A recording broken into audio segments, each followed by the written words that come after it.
Hi, I'm Crane.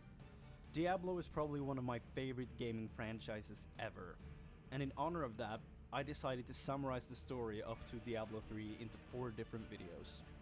The first one will explain what happened before Diablo 1, and then I will cover the story of the games in one video per game.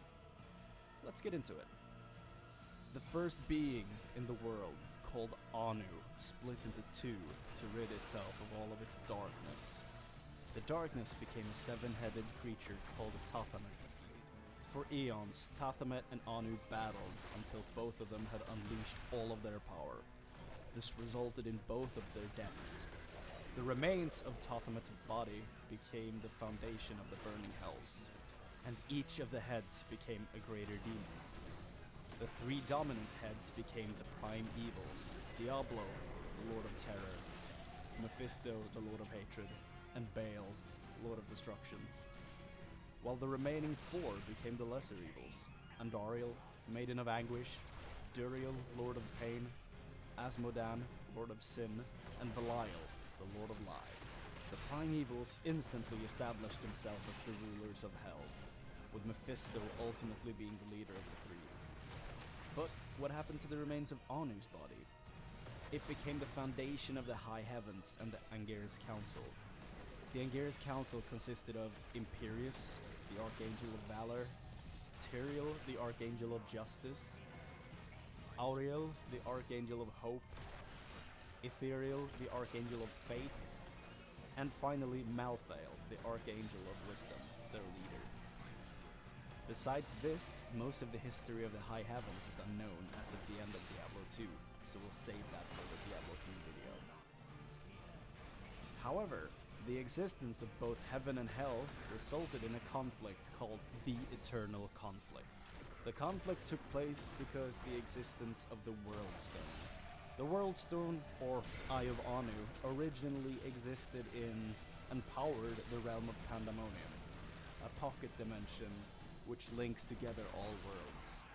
Of course, this made it a very sought-after item for both angels and demons, for it was said that if they controlled the World Stone, they could create different forms of life and worlds without restrictions. Tyrael eventually ordered to build a bastion around the stone, which became known as the Pandemonium Fortress. The conflict had groups on both sides tiring of the battle. The angel Inarius and the demoness Lilith led the renegades on their sides of the conflict. Inarius somehow got into the Pandemonium Fortress and used the World Stone and changed its frequency, or dimensional alignment, therefore moving it. This made it impossible for the High Heavens and the Burning Hells to see into this pocket dimension, and as a result, Inarius and his followers created a world around it. This world is known by the name of Sanctuary. Inarius raised Mount Ariet around the stone as a protective shell. Sanctuary became the home of the renegade angels and demons. Inarius later tied the energies of the World Stone to himself, enhancing his power greatly. This, however, was unknown to the rest of the renegades. This made him the most powerful being in Sanctuary and therefore the de facto leader. Inarius and Lilith created the first children between demon and angel, which became known under the name Nephilim. The World Stone also held the powers of the Nephilim, a being with both angel and demon blood in their veins. However, over time, the Nephilim grew weaker and ultimately became what we know as regular humans. The Angeris Council and Mephisto came to an agreement that Sanctuary and humanity should be allowed to exist. When the lesser evils found out that the prime evils had kept the existence of humanity a secret, they started to question if they really could trust their brothers.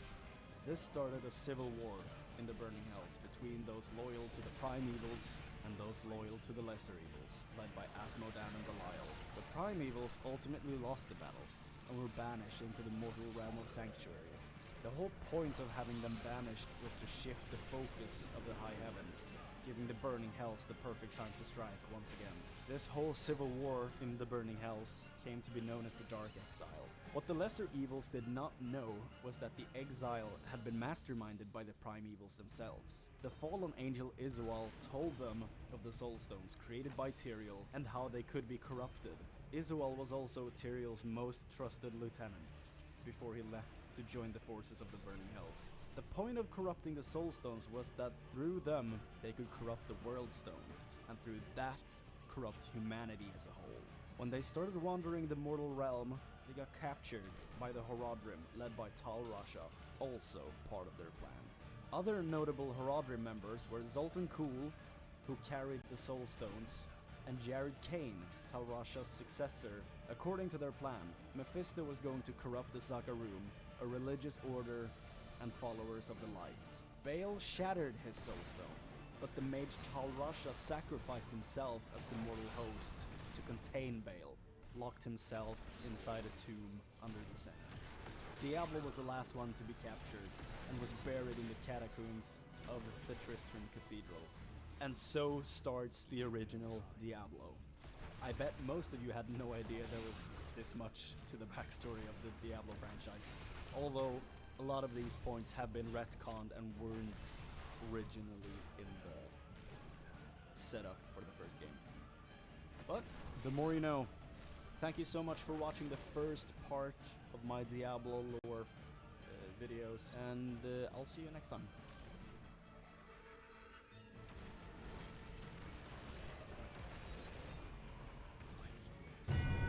Por mucho tiempo las fuerzas del cielo y del infierno se han enfrentado entre sí.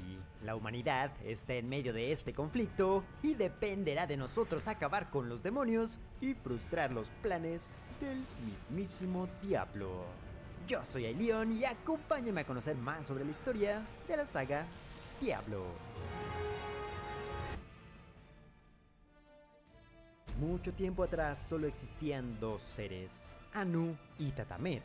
Ambos tuvieron una intensa lucha que terminó con la muerte de los dos, y esto provocó la creación de dos reinos. Del cuerpo de Anu nació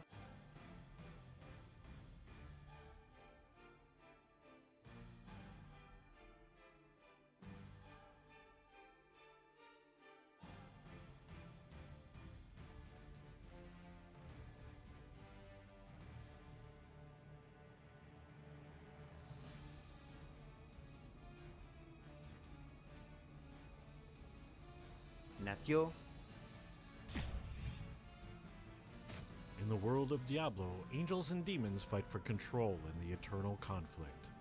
Let's just say the world isn't full of sunshine and rainbows. So stay a while and listen.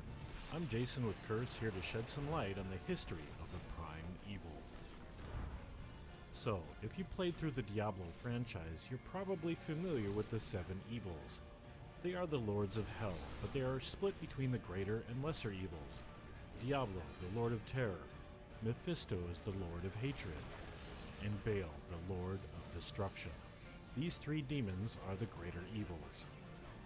Then you have the 4 lesser evils, Andariel, the maiden of anguish, Duriel, the lord of pain, Belial, lord of lies, and Asmodan, the lord of sin.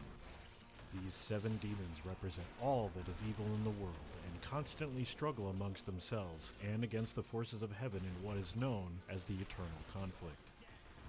But let's take a step back. Where did all these major demons originate from? Back in the beginning, there was a singular entity by the name of Anu. It was the very first being in all of creation.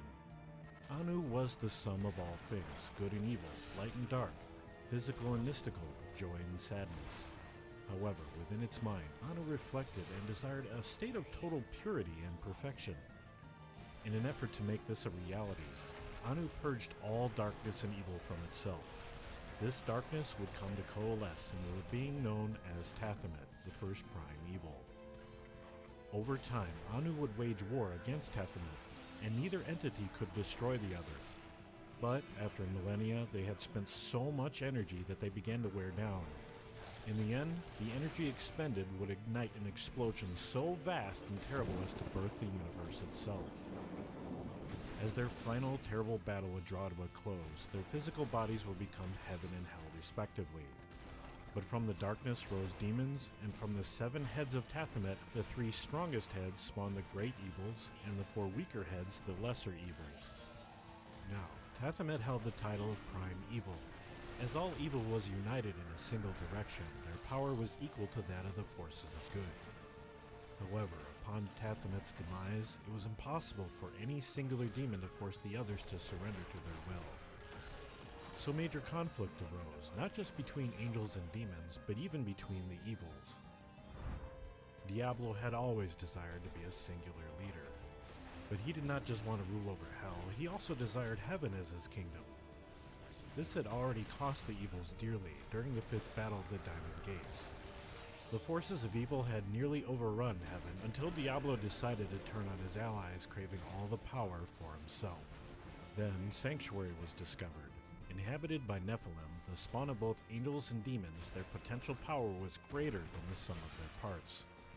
If Diablo or the evils could bend Sanctuary to their side, it might spell the end of the forces of heaven and end the eternal conflict. Diablo and the greater evils did not tell the lesser evils about the existence of such a world.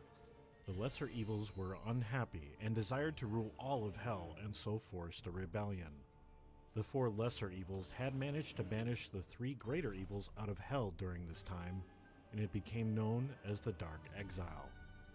Unlike their banished foes, they were unable to agree on a direction, and ended up with a kind of civil war in hell, with both sides polarized to follow either Belial or Asmodan. During this time, Diablo and his brothers terrorized the world of man, until the Horadrim sealed them away in soul stones. This only granted them a brief reprieve. Eventually, Lazarus would free Diablo under orders from Mephisto. Diablo was reborn after destroying Leoric and his kingdom. However, Diablo was always cunning. He had laid plans to become the prime evil. The trap at last is sprung. If a soul stone could hold one evil, what if there was a soul stone that could hold all the evils? The Horadric mage Zoltan Kuhl had devised such a device, the Black Soul Stone. Over the course of 20 or 30 years, Diablo's plans had come to fruition. His agent Adria had conceived a child with Diablo's possessed body. The child, Leah, possessed immense latent power and would be a perfect host. Adria had also ensured that whenever one of the great evils had been slain, that their essence would be collected and prepared to be contained in the Black Soul Stone. Once the Nephilim had slain the last two, Belial and Asmodan, the Soul Stone would contain the essence of all seven. Adria then turned the Soul Stone on her daughter, and Diablo found himself with the powers of all of his brethren. The prime evil lived once again. Now, the Nephilim defeated the prime evil Diablo, and once again sealed his essence into the Black Soul Stone. It was deemed too corrupted to hold such an item in the high heavens, and Tyrael and his Horadrim decided to spirit it away to Sanctuary and hide it in a place forever hidden to the world. Just as they were about to seal it away, the angel Malthael came. He killed most of the Horadrim, defeated the now mortal Tyrael, and stole the Soul Stone. Malthael desired to use the Soul Stone to absorb all demonic essence from Sanctuary. This would kill all humans and Nephilim because they had been born of angels and demons. So when the Nephilim arrived to defeat him, Malthael attempted to use the Soul Stone as a weapon by absorbing the essence into himself. He was eventually defeated, but his recklessness allowed Prime Diablo to go free, still bearing the essence of the other six evils. If you're interested in content like this, keep an eye out here for more, and be sure to let us know your thoughts in the comments below.